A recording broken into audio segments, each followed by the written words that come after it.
Et tu vois, cet investissement dans l'échauffement, bah, je choisis volontairement ce terme d'investissement parce que, enfin, une des raisons pour lesquelles on fait pas d'échauffement, c'est qu'on a la flemme, et c'est du temps de plus alors qu'on n'a pas suffisamment de temps pour s'entraîner, donc on se Mm. dit qu'on ferait mieux de faire notre séance directement, etc. C'est Et un ben, investissement pour l'avenir. je le vois comme un investissement, mais pas seulement par rapport au risque de blessure, même, tu vois, en hiver. Bon, après, c'est peut-être moi qui suis un diesel, mais si je pars comme ça à courir normal, je vais peut-être courir à 10 km/h et je vais trouver que je vais déjà trouver que l'effort est entre guillemets difficile. Pas vraiment difficile, je suis pas du tout dans le rouge. Mais tu vois, je sens mes jambes un peu lourdes, je me sens pas bien, tu vois. Après, donc, mettons, cours 15 minutes comme ça, et je trouve que maintenir 10 km/h, c'est entre guillemets désagréable. On va dire désagréable plutôt. Après, je fais ma séance de fractionné en côte, par exemple, qui m'éclate. Donc là, par exemple, j'ai 9 séries où je fais 3 minutes à fond en côte, 2 minutes 30 de récup en descente, et puis je fais ça 10 fois. Donc autant dire qu'à la fin, je suis éclaté. Ouais, c'est dur ça. Ouais, c'est dur. Et après, je te confirme.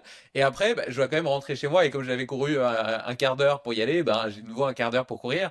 Et là, je vais courir à 5,30 du kilomètre. Et je vais trouver ça facile. Et parce qu'en réalité, bon, bah, déjà, la perception d'effort par rapport à mes fractionnés ben, paraît beaucoup plus faible. Il y a ça. Mais il y a aussi le fait que je suis beaucoup, beaucoup plus échauffé, quoi. Et c'est pareil parce qu'on dirait, bah, il est éclaté. Normalement, la vitesse, elle devrait diminuer. Alors que là, je vais plus vite et mon effort perçu, il est plus facile. Bah justement parce que je suis mieux échauffé. Et donc j'ai remarqué que si je m'échauffais un peu avant et que même 5 minutes, tu vois, ben dès le début, j'ai des sensations de course qui sont beaucoup plus agréables et qui me permettent d'être plus performant. Et donc qui va améliorer la qualité de ma séance.